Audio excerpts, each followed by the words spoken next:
नमस्कार. मी Ashutosh Tilak.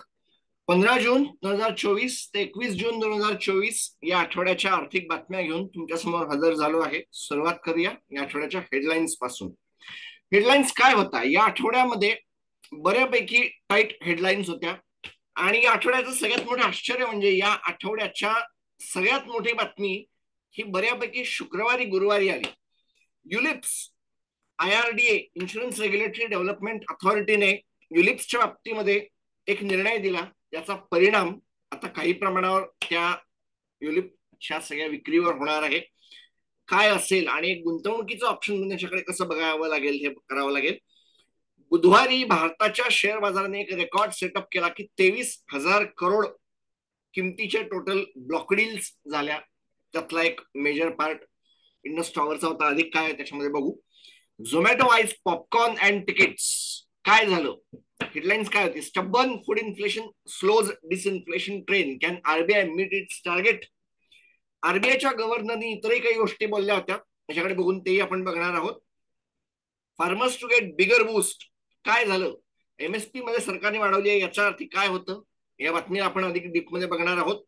Central banks on gold buying spree. World gold काउन्सिलच्या एका रिपोर्टमध्ये काय हायलाईट झालं आणि नेमकं ते काय सांगतं आहे सोन्याविषयी आणि जगभराच्या अर्थव्यवस्थेविषयी ते आपण बघणार आहोत. India takes centre stage in global derivative market. काळजीची गोष्ट आहे का आनंदाची गोष्ट आहे, सेलिब्रेट करण्याची गोष्ट आहे, त्याच्याकडे पण बघावं लागणार आहे. आणि LIC to offload prime properties in major shakeup. थोडंफार वादावादी, थोडीफार बेटर गुंतवणुकीचे ऑप्शन्स म्हणून याच्याकडे बघावं लागेल. नेमकं काय आहे ते बातमीकडे बघणार आहोत. आणि ओला इलेक्ट्रिकचा IPO आलेला आहे आणि अजून एक मेन्शन न झालेला पाईन लॅबचा IPO आला आहे, जो आता काही वेळापूर्वी झाला.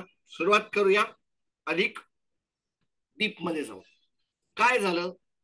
सगळ्यात पहिल्यांदा आपल्या बाजारामधला, आपल्या अर्थव्यवस्थेला चालवणारा मान्सून 21 तारखेच्या लास्ट मिनिट पर्यंत दिसायला असं दिसेल की शेवटच्या काही दिवसांमध्ये गुजरात आणि महाराष्ट्राच्या भागामध्ये फारसं काय मुवमेंट झालेली नाहीये. परंतु बिहारचा उत्तर पूर्वी भाग बऱ्यापैकी कव्हर झाला आहे. सेव्हन सिस्टर्सची राज्य अरुणाचल प्रदेश असेल, मणिपूर असेल, मिझोराम, मेघालय सारखी राज्य असेल, सिक्कीम पूर्ण कव्हर झालेला आहे. आणि मध्य प्रदेशमध्ये फारसं काय झालेलं नाहीये. छत्तीसगडचा थोडाफार भाग आहे. आंध्र प्रदेश झालेला आहे कव्हर. परंतु 10 तारखेपासून गुजरातच्या भागामधून फारसा मान्सून पुढे सरकलेला नाहीये. सगळ्यात काळजी गोष्ट म्हणजे हरियाणा, पंजाब, मध्य प्रदेश, गुजरातचा काही भाग, उत्तर प्रदेश आणि उत्तराखंड या भागामध्ये पाऊस पडलेला नाहीये, ज्या भागामध्ये मोठ्या प्रमाणावर शेती होते. काय असेल म्हणजे या भागामध्ये शेती जर झाली नाही तर गहू इन्फ्लेशन वाढेल का? या आकृतीकडे बघून, या ग्राफकडे बघून माझ्या डोक्यामध्ये येणारा पहिला प्रश्न हाच आहे की महागाईचं काय? गव्हाची आयात करावी लागू शकते का? कारण सरकारच्या स्टोअरमध्ये आता गहू फारसा उरलेला नाहीये आणि जुन्या सरकारने जाता जाता म्हणलं की आमच्याकडे पुरेसा गहू आहे, आम्हाला गव्हाची आयात करण्याची गरज नाही. परंतु ही समोरची आकृती बघून मला एवढंच लक्षात येत आहे की गहू याची आयात करावी लागू शकते. आणि ती एक काळजीची गोष्ट आहे. म्हणजे बघा, लाल ज्या रेषा तुम्हाला दिसतात त्याच्यामध्ये 20 तारखेला साधारण मध्य प्रदेश पूर्ण व्यापून अर्धा गुजरातही कव्हर व्हायला पाहिजे होता, झालेला नाहीये. बिहार कव्हर व्हायला पाहिजे होता, झालेला नाहीये. आणि ही काळजीची गोष्ट. पुढच्या भागाकडे चलूया. IRDA रेग्युलेशन्स मे इम्पॅक्ट सेल. झालं काय आहे एकदम साध्या भाषेमध्ये? युनिट लिंक्ड इन्शुरन्स प्लॅन्स किंवा इंडेक्स लिंक्ड इन्शुरन्स प्लॅन्स नावाचा एक प्रकार असतो. इन्शुरन्स कंपन्या त्याला ऍज अ गुंतवणूक म्हणून विकतात आणि म्युच्युअल फंड कंपन्या त्याला ऍज अ इन्शुरन्स म्हणून विकतात. परंतु परंतु ज्या वेळेला मी या सगळ्याकडे हे बघतो त्यावेळेला अनेक लोक याच्याकडे गुंतवणूक म्हणून जातात की तुम्हाला एक इन्शुरन्स फ्री म्हणून मिळतो आहे. IRDAच्या नव्या रेग्युलेशन्समुळे झालं असं आहे की ट्रान्सपरन्सी वाढणार आहे. तुम्हाला जर एखाद्याला व्हिडिओ स्टॉप करून अधिक वाचायची इच्छा असेल तर तुम्ही वाचू शकता. What it means for if you are considering ULIP, carefully understand the increase coverage it offers and compares the cost with similar mutual fund options. तुम्हाला मिळणारा इन्शुरन्स हा फ्री मध्ये मिळत नाहीये, तो त्या प्रॉडक्टचा एक भाग आहे. तुम्हाला जर सेम ऑप्शन्स घ्यायचे असतील तर सेम गुंतवणूक ऍज अ म्युच्युअल म्हणून तुम्हाला किती खर्चात पडते आहे आणि त्याच्याबरोबर इन्शुरन्सचा जो एक भाग आहे त्याचा खर्च काय आहे आणि तेवढ्या त्याचा इन्शुरन्स जर तुम्ही घ्यायला गेलात तर कितीचा मिळेल, हा एक खरा ऑप्शनचा भाग आहे. आणि याच्यामध्ये तुम्हाला काळजी तशी घ्यावी लागणार आहे. परंतु कुठल्याही गुंतवणुकीच्या बाबतीमध्ये निर्णय घेण्याच्या आधी तुमच्या आर्थिक सल्लागाराचा तुम्ही विचार करा, त्यांच्याशी बोलावं. या गोष्टीविषयी बोलताना एक गुंतवणूक ऍडवायझर म्हणून माझा हा नंबर मी सांगतो आहे, ARN 281765. हा माझा ARN आहे. मी रजिस्टर्ड फायनान्शियल ऍडवायझर आहे असं मी म्हणू शकतो. पुढच्या बातमीकडे चालूया. Record breaking block deals.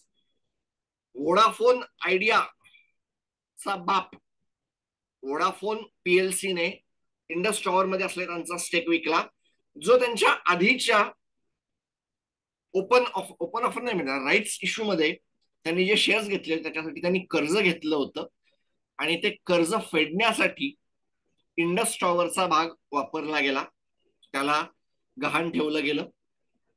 याचा काही अंशी वापर या कर्जाला फेडण्यासाठी होईल अराउंड. आणि याच्यामुळे अजून एक गोष्ट अशी होईल की जे रिमेनिंग आहे तो कदाचित भारती एअरटेल खरेदी करेल आणि इंडस टॉवरला पुढे मर्ज केलं जाईल, अधिक जे काय आहे ते होईल. पण आता या ब्लॉक डील नंतर 18,000 करोडच्या आसपासची जी काय आहे 18% स्टेक विकायला काढला गेला. त्याच्यामधला 1% जो भाग होता तो भारती एअरटेलनी खरेदी केलेला आहे. इतर सगळे गुंतवणूकदार होते. कोटक सिक्युरिटीजनी पण याच्यामधला काही हिस्सा खरेदी केला आहे असं म्हणायला जागा आहे. त्या डीलचा सगळा एक भाग होता आणि इतरही लहान होत्या.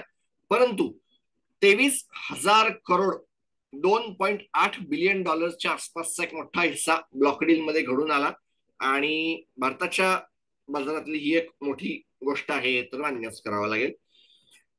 म्युच्युअल फंड ज्यांना अधिक डिटेलमध्ये वाचायचं असेल, वोडाफोन टेलिकम्युनिकेशन्स लिमिटेड सोल्ड इतके percent stake in Indus tower. याच्यामधला एक प्राईम मेटल्स जो दिसतो आहे सोल्ड 2.08%. हे व्होडाफोन आयडिया मधले एक पॅरेंटेज आहे. मागच्या वेळेला इंडस टॉवरचा भाग विकून त्यांनी व्होडाफोन आयडिया मध्ये हिस्सा घेतला होता. यांचे काही प्रमोटर्स हळूहळू त्यांचा हिस्सा वाढवत चालले आहेत असं म्हणायला जागा आहे. रिमेनिंग जो काय त्यांचा हिस्सा आता राहील तो देखील अजून विकला जाईल अशी शक्यता आहे. That's it. Zomato in talks to acquire Paytm's movie business. झालं काय की पेटीएमला आरबीआयने तर झोडून घेतलं, मारून घेतलं, ठोकून घेतलं. मग आता जिवंत जर राहायचं असेल तर आपल्याला आपल्या पेमेंटच्या गोष्टींकडे लक्ष केंद्रित करावं लागेल.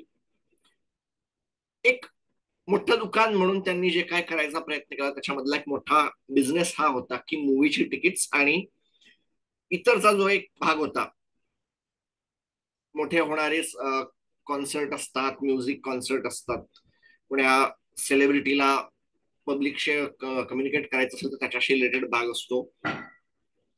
त्याच्या तिकीट विकण्याचा जो बिझनेस ज्याच्यामध्ये पेटीएम एक मोठा हिस्सा ठेवून होती तो झोमॅटो खरेदी करण्याचा प्रयत्न करते आहे. झोमॅटोसाठी एक उत्तम ऍडिशन हे असू शकतं असं म्हणायला जागा आहे. पेटीएमला पैसे मिळतील साधारणतः 1,600 करोड ते 2,000 करोडचं साधारण हे व्हॅल्यू येतं, व्हॅल्युएशन. आणि या सगळ्यामध्ये असं आहे की यांना पैसा मिळेल आणि यांच्या पुढचं जे काय पेमेंटचं आहे ते ठिकाणावर येईल. मिनी वॉलेट म्हणून ते एक जर त्याला वापरता आहेत, UPI वॉलेट किंवा UPI 200 रुपयाच्या खालचं जे एक वॉलेट म्हणून ऑप्शन सुरुवात झालेली आहे, तो या सगळ्यामध्ये पेटीएम त्याच्याकडे जाण्याचा प्रयत्न करते आहे आणि त्याला डेव्हलप करण्यासाठी त्यांच्याकडे जे काय भांडवल येण्याचा मार्ग उभा राहतो आहे हा तो आहे. कारण आता 197 कम्युनिकेशनच्या खिशामधली पेमेंट बँक चालली गेलेली आहे. मग आता जे आहे त्याला अधिकाधिक बेटर कसं करायचं याच्यामध्ये विजय शेखर शर्मा लागलेले आहेत. Is all what he is thinking about. चलूया पुढच्या बातमीकडे. झोमॅटो आणि ब्लिंकिट याच्यामध्ये एक जो शेवटचा भाग आहे, जो एक शेवटचा पॅरेग्राफ आहे, तो फक्त हायलाइट करा की Zomato acquired Blinkit formerly non as Grofers in August 2022 for a whopping 4,447 crore, around $568 million in all stock deal. आणि त्याचा फायदा फार उत्तम झाला, कारण क्विक कॉमर्स हा या देशामधला एक वाढणारा ट्रेंड आहे. तुम्ही काही ऑर्डर करा, तुम्हाला 1 तास, 1.5 तास, 2 तासामध्ये तुमच्या हातामध्ये मिळण्याची जी एक सेटअप झालेला आहे, त्याचा पुढचा भाग म्हणून जर झोमॅटो स्वतःला अजून एक वेगळा सेगमेंट तयार करणार असेल की एकाच ऍपमध्ये तुम्हाला पिझ्झा पण खायला मिळेल, मग त्या मूवी बघत बघत हे करायचं ते करायचं, म्हणजे इनडायरेक्टली आम्ही तुम्हाला मूवी तर दाखवणार नाही आमच्या याच्या ऍपमध्ये, पण मूवीच्या बरोबर तुम्हाला जर पिझ्झा खायचा असेल, हे खायचं असेल, तर या सगळ्या गोष्टी तुम्हाला एका जागी आम्ही आणून देऊ शकतो. That's it. Stay tuned for a blockbuster finale whether the potential acquisition becomes box office hit or box office flop remains to be seen. म्हणजे हे जेव्हा मला सापडलं तेव्हा मी त्याला जोडून घेतलं. Stubborn food inflation slows disinflation train. Can RBI meet its target?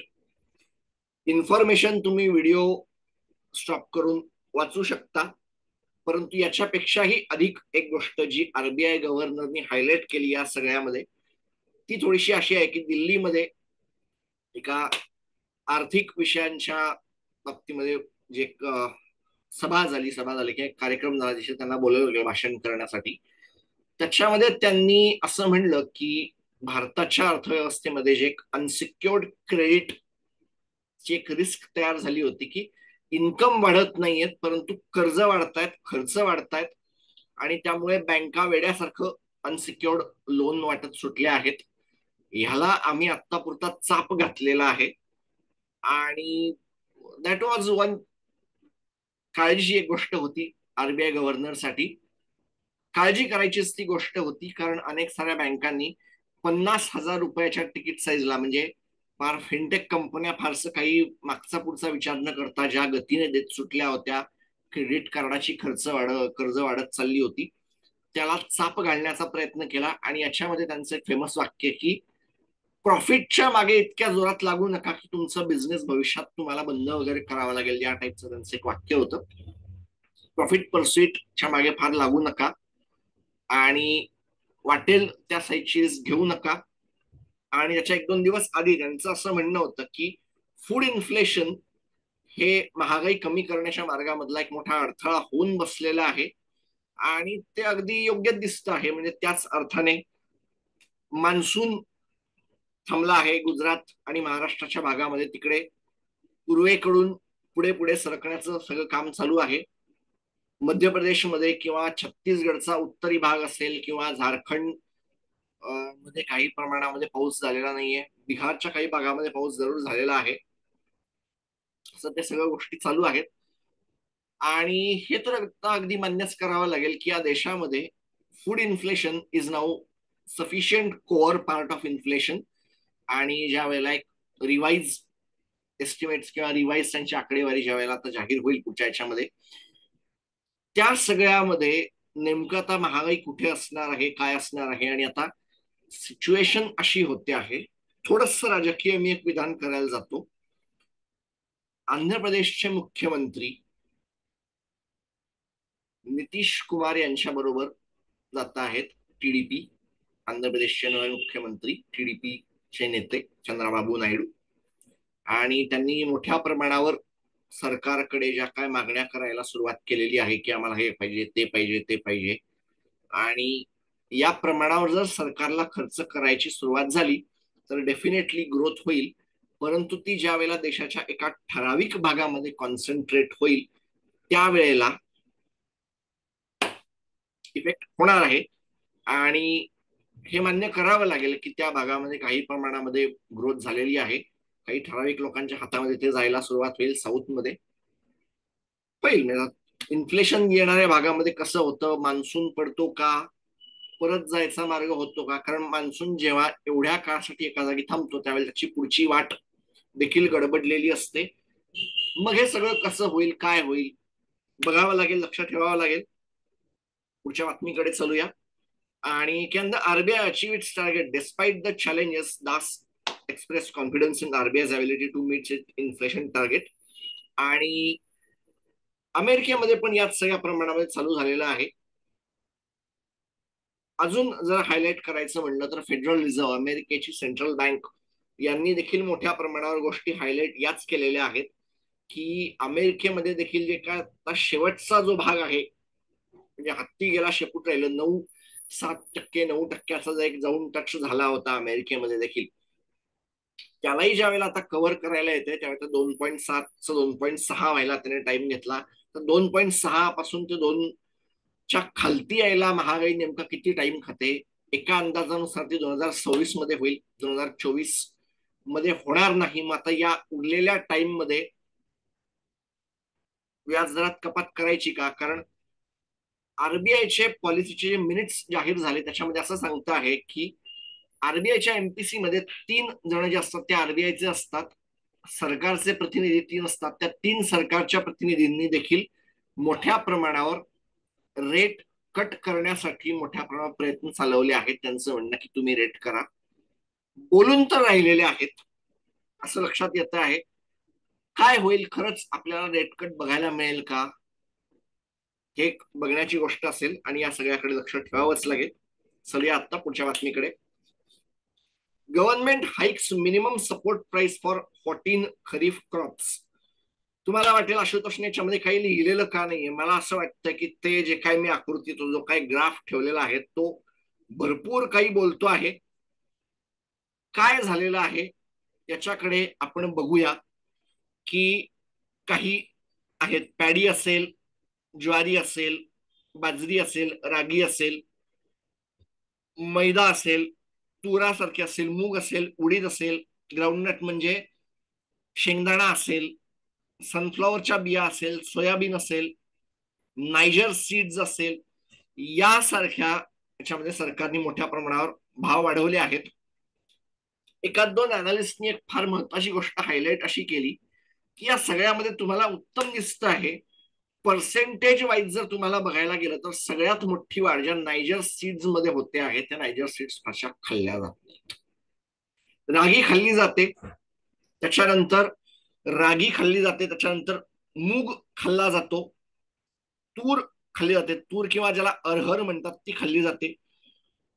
आणि याच्यामुळे होणार असं आहे की वाढवलं तर आहे भाव, परंतु त्याचा परिणाम नेमका किती होईल क्वेश्चन मार्क आहे. आणि या सगळ्यापेक्षा एक मोठी जी महागाई येते आहे ती म्हणजे गव्हाची महागाई आहे. कारण गव्हाचा हंगाम येऊन गेलेला आहे, सरकारच्या खरेदीमध्ये फारसं काय झालेलं नाहीये. मुळात मागच्या वर्षी, मागच्या 2023 मध्ये, 22-23 मध्ये सरकारला फारसं खरेदी करता आलं नव्हतं, कपॅसिटी लो होती. या हंगामामध्ये जेवढं खरेदी करणं अपेक्षित होतं त्याच्यापेक्षा पण कमी खरेदी झाली.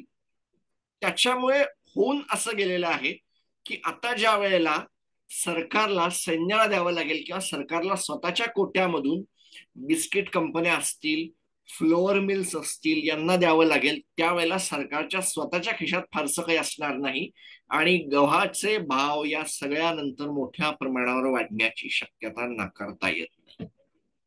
आरबीआयच्या गव्हर्नरनी जे म्हणलं होतं की food inflation is stubborn, that's it.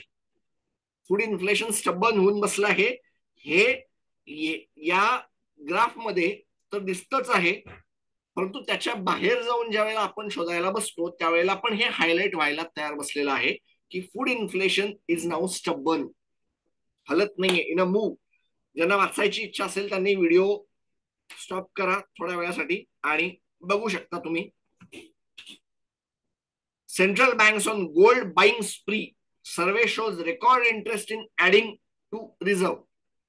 झालं काय की world gold council, central bank gold रिझर्व्हच्या बाबतीमध्ये त्यांचा एक रिपोर्ट जो होता, सर्वे होता, ही माणसं काय करतात की हे जगभरच्या मध्यवर्ती बँकांच्या लोकांकडे जातात आणि लिटरली प्रश्न विचारतात, तुम्ही पुढच्या 1 वर्षामध्ये सोनं खरेदी करणार आहात का? हो म्हटलं तर त्याला हो मध्ये टिक आउट करायचं, नाही म्हणलं तर नाही करायचं. 29% लोकांनी म्हणलं की हो आम्ही करणार आहोत. 3% लोकांनी म्हणलं की आम्ही खरेदी करणार नाही आहोत किंवा आम्ही कदाचित विक्रीचा विचार करतो आहे. काय झालं, जगभरामध्ये 2019 हे नॉर्मल वर्ष होतं, 2020 हे कोरोनाचं वर्ष होतं, 2021 हे लशींचं वर्ष होतं आणि म्हणून महागाई यायला सुरुवात झाली, हळूहळू लोक बाहेर पडायला सुरुवात झाली, लॉकडाऊन हळूहळू हटायला सुरुवात झाली. 2022 मध्ये जगभरच्या मध्यवर्ती बँकांनी व्याजदरात वाढ करायची सुरुवात केली. 2023 मध्ये अशी शक्यता वाटायला लागली की आता व्याजदरात कपात होईल, फारशी काही झाली नाही. 2024 हे जगभरातल्या अनेक साऱ्या भागांमध्ये निवडणुकांचं वर्ष आणि म्हणून तरी ती होईल, पण हे फारसं काय व्हायला तयार नाहीये. बँक ऑफ कॅनडाने केली आहे, युरोपियन सेंट्रल बँकेने केलेली आहे थोड्याफार प्रमाणावर, बँक ऑफ जपाननी करणं अपेक्षित होतं, फारसं घडलेलं नाहीये. डिसेंबरमध्ये केली तर फेडरल रिझर्व्ह करेल. भारतामध्ये व्याजदरात कपात करण्याचे प्रयत्न सुरू झाले आहेत किंवा तसे हक्का सुरू झाले आहेत असं बोलायला जागा आहे. आणि या सगळ्याच्या पार्श्वभूमीवर ज्या वेळेला व्याजदर मोठ्या प्रमाणावर हाय आहेत, त्यावेळेला सोन्याविषयी जर अट्रॅक्शन सुरू झालं असेल तर मला असं म्हणावं लागेल की कुठेतरी जगभरातल्या पब्लिकनी इंटरेस्टमध्ये कमावलेला पैसा हा सोन्यामध्ये साठवून ठेवण्याच्या दिशेने सुरुवात झाली आहे असं म्हणायला पण एक जागा आहे. चलूया पुढच्या बातमीकडे. मागच्या काही दिवसांमध्ये नेमकं कोणी कोणी काय काय केलं आहे त्याच्यामध्ये भारताच्या याच्यासमोर 29 टन्सचा गोल्ड तुम्हाला दिसेल. हो, पहिल्या 6 महिन्यामध्ये 29 टनाचं सोनं खरेदी केलं गेलं first half of the year. Emerging markets lead the charge, वाचू शकता तुम्ही US डॉलरमध्ये. आणि India takes centre stage in global derivative market, काळजीची गोष्टच होणार आहे ना. सगळ्यात सगळ्यात मोठी झालं असं आहे की 92%ची ग्रोथ ते तर आहे, पण जेव्हा जगभरामध्ये 100 रुपयाचे डेरिव्हेटिव्ह म्हणजे फ्युचर्स अँड ऑप्शन्सचे सौदे होतात, त्यातले 81 रुपयाचे सौदे हे भारतात होतात. बरं, हे इथे येऊन थांबलं असतं तरी चांगलं आहे, परंतु बीएससी आणि एनएससी तर आहेत. बीएससी मध्ये मागच्या महिन्यामध्ये मे महिन्यापासून याला अपटिक सुरू झाली, पण एनएससी पण मागे नाहीये ना. मागच्या वर्षभरापासून म्हणजे 2023 पासून ते 2024च्या एप्रिल महिन्यापर्यंतची जी एक ग्रोथ आहे एनएससी वर फ्युचर्स अँड ऑप्शन्स मध्ये, ती 92%ची वाय ग्रोथ आहे. इंडेक्सला याच्यामधून पैसे मिळतात, एक्सचेंजला याच्यामधून पैसे मिळतात, परंतु रिटेल इन्व्हेस्टरचा याच्यामध्ये पैसा जातो, ज्यांना याच्यामधली फारशी काही माहिती नाही त्याच्या याच्यामध्ये पैसा जातो. आणि याला कॉन्ट्रॅडिक्ट करणारी जी गोष्ट आहे ती अशी आहे की अल्ट्रा नेटवर्क इंडिव्हिज्युअल्स हे हळूहळू फ्युचर्स अँड ऑप्शन्स कडून म्युच्युअल फंडांकडे वळत आहेत. SIP मधला त्यांचा हिस्सा देखील वाढतो आहे. आणि जे रिटेल इन्व्हेस्टर आहेत ते या एफएनडो मध्ये येत आहेत. मी काही बातम्या घेतल्या नाही, पण त्याचं जे मला आठवतं हायलाइट्स ते असं आहे की मागच्या 3 वर्षामध्ये रिटेल इन्व्हेस्टर्सचा म्युच्युअल फंडाच्या ऍसेट अंडर मॅनेजमेंटच्या ग्रोथ मधला हिस्सा हा 51%वरून अराउंड 30%पर्यंत खालती आलेला आहे. कारण म्युच्युअल फंडामध्ये तुमचे असलेले पैसे अधिक वाढत नाहीयेत किंवा ते घाबरत घाबरत टाकतात. मग पैसे जातात कुठे आहेत रिटेलचे? फ्युचर्स अँड ऑप्शन्स मध्ये जात आहेत. काळजीची गोष्ट आहे. आणि त्याच्यामुळे शक्यता अशी आहे की येणाऱ्या बजेटमध्ये याला सट्टेबाजी मध्ये ऍड केलं जाऊ शकतं. याच्यामधून मिळालं उत्पन्न सट्टेबाजीमध्ये ऍड होऊ शकतं, त्याच्यामुळे याच्या इन्कमच्या क्लासिफिकेशन मध्ये फरक होईल. सेबी आणि आरबीआय याच्यावर ऍक्शन घेतली जाऊ शकते. मला अशी खात्री आहे की शक्तिकांत दास यांच्या नंतर येणारे जे कोण असतील आरबीआयचे गव्हर्नर, ते या सगळ्याकडे अत्यंत काळजीपूर्वक बघतील आणि याच्यावर मोठ्या प्रमाणावर ऍक्शन घेऊन दाखवतील असं म्हणायला जागा आहे. बजेटमध्ये विषयी दिसेल आणि सेबी या सगळ्याच्या विषयी ऍक्शन घेईल हे पण म्हणायला जागा तयार झाली आहे. चलूया पुढच्या बातमीकडे. पुढची बातमी काय सांगते? Focus on retail participation. अधिक ज्यांना वाचायचं आहे या बातमीविषयी हायलाइट ते वाचू शकतात. LIC to upload prime properties in major shakeup. काय झालं आहे LICच्या बाबतीमध्ये की LICचं इन्शुरन्स विकून पैसा जो येणार आहे तो फारसा वाढत नाहीये, किंवा त्यांचे अधिक विकले जाणं की नंबर ऑफ पॉलिसीज विकल्या जाणं हे थोडंफार कमी येत आहे. त्यामुळे कालपर्यंत जर समजा LIC 100 रुपयाची विकत होती तर आता average size of policy may be 100 रुपयापेक्षा जास्त आहे, म्हणून त्यांचं इन्कम वाढलं दिसतं आहे. प्रायव्हेट प्लेयर्स यामध्ये सफिशियंट मोठ्या प्रमाणावर यायला सुरुवात झालेली आहे आणि हा एक जरूर मोठा साईन आहे असं म्हणायला जागा आहे. आणि म्हणून त्यातून कुठून तरी उत्पन्न कमवायचा आणि आपल्या भागा खिशामध्ये असलेल्या रिटेल रिटेल नाही म्हणता प्रॉपर्टी ज्या काय आहेत, रिटेल रिअल इस्टेट प्रॉपर्टी त्याच्यामधून विकून कुठेतरी काहीतरी पैसा कमवणं, एक 50-60 हजार करोड कमवणं आणि त्याच्यामध्ये सरकारला काही प्रमाणात डिव्हिडंड देणं हा एक भाग असू शकतो. आणि जर चंद्रबाबू नायडूंना मोठ्या प्रमाणात पैसा पाहिजे, म्हणजे एका अंदाजानुसार पहिल्याच काही दिवसांमध्ये चंद्रबाबू नायडूंची अशी मागणी आहे की 16,000 करोड आम्हाला अमरावती काही काळ सोडून दिल्यासारखी झाली होती, दक्षिणेतलं त्यांचं शहर, आणि त्याला रिफर्निशिंग करून थोडंफार रंगरंगोटी करून जे काय करावं लागेल त्याला एक 16,000 करोडचा खर्च आहे, तोही केंद्र सरकारला द्यावा लागणार आहे कुठून तरी. आणि कारण मागच्या बजेटमध्ये या सगळ्याच्या बाबतीमध्ये फक्त 700 करोडचा एक तरतूद होती, ती दिली गेली. आणि जर आता हे करायचं असेल अमरावतीला तर मोठ्या प्रमाणावर कॅश द्यावी लागेल. आता मग सरकारच्या खिशातून कॅश सरकारच्या खिशात जो कोण आणून टाकू शकतो त्याचं कारण हेच एक आहे, हा एक मोठा सरकारच्या खिशामध्ये कॅश टाकणारा माणूस आहे, कॅश खाऊ. सो आज ना उद्या LIC ला विकावं लागेल. LIC एखादा मोठा डिव्हिडंड जाहीर करण्याची शक्यता नाकारता येत नाही. Green light for Ola electric IPO set to power up Indian markets. Bhavish Aggarwal विकणार आहेत. मुळात यांचं असं आहे की 5,500 करोड दुसऱ्या पॉइंट मधलं दुसरी लाईन 5,500 करोडची फ्रेश इश्यू असेल आणि टोटल साईज खिशामध्ये माहित नाहीये, त्याच्यामुळे सांगू नाही शकत की बाकी हे माणसं किती करणार आहेत, कोण करणार आहेत. सॉफ्ट बँकेचा विजन फंड हा एक सेल करणार जर असेल तर त्यांच्यासाठी मोठ्या प्रमाणावर विक्रीची ही एक ऑपॉर्च्युनिटी आहे. WeWorkच्या फेल्युअर नंतर सॉफ्ट बँक विजन फंडला जर प्रॉफिट कमवायचं असेल तर यामधून त्यांना ते कमवण्याची एक शक्यता किंवा एक पॉसिबिलिटी तयार होते आहे. आणि भाविश अग्रवाल तर विकतीलच, पण अँकर इन्व्हेस्टर कोण असतील? टायगर ग्लोबल जर विकत आहे तर मग अजून कोण आहे? अल्फा वेव्ह ग्लोबल आहे आणि त्यांचा लाडका सिकोया, आणि त्यांचे झाले नवीन तुकडे जे काय आहेत त्याच्यामधलं नेमकं कोण कोण काय करतं? टेमासिक विकते का? टेमासिक विकणार आहे? नेमकं काय होतं? हा एक इन्व्हेस्टरच्या बाबतीमध्ये यांची लिस्ट शोधण्याचा एक असेल. भारताचे म्युच्युअल फंड त्याच्या बाबतीमध्ये कसं रिॲक्ट करतात हे बघावं लागणार आहे, कारण याच्याच आसपास ह्युंदाईचा पण IPO येतो आहे.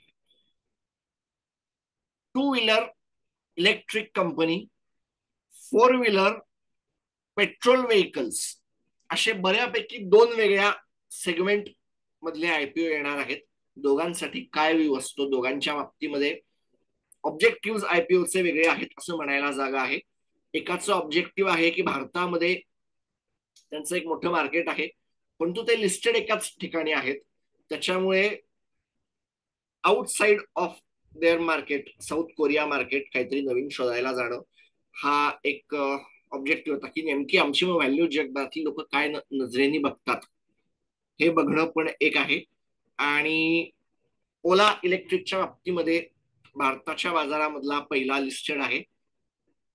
टेस्ला होईल की नाही सांगता येत नाही, पण टेस्लाचं नाव मी काढलं आहे. At the same time Hindustan zinc असेल, मॅग्नेजोर इंडिया लिमिटेड सारखे काही शेअर्स तुम्हाला या सगळ्यामध्ये भरपूर पैसा देऊ शकतात. शोधा मी असं का म्हणलं. पुढची बातमी बघूया. इंडायसेस अँड कमॉडिटीज शेवटच्या भागाकडे आपण आलो आहोत. या आठवड्यामध्ये ना सोमवारी बाजार बंद होता, त्याच्यामुळे जे तुम्हाला समोर दिसतं आहे ते मागच्या शुक्रवारचं पण ऍड होतं आहे. सो सेन्सेक्स असं म्हणावं लागेल की 77,209.90 अंशावर या आठवड्यात बंद झाला. 23,501.10 वर निफ्टी 50 बंद झाला या आठवड्यामध्ये. आणि निफ्टी बँक 51,661.45 वर निफ्टी बँक या आठवड्यात बंद झाला. निफ्टी फायनान्शियल सर्व्हिसेस 22,991.55 वर या आठवड्यात निफ्टी फायनान्शियल सर्व्हिसेस बंद झाला. S&P BSE मिड कॅप बंद झाला 45,967.07 वर. बऱ्यापैकी तो फ्लॅटच होता असं म्हणायला जागा आहे. S&P BSE स्मॉल कॅप बंद झाला 51,936.53 वर. आणि पुढच्या बातम्या, अमेरिकन इंडायसेस तेही या आठवड्यामध्ये तुम्हाला जवळपास सेमच आकडेवारी दिसते आहे, कारण 19 जूनला त्यांच्याकडे जून 18 ची सुट्टी होती, त्यांच्यासाठी एक सण असतो.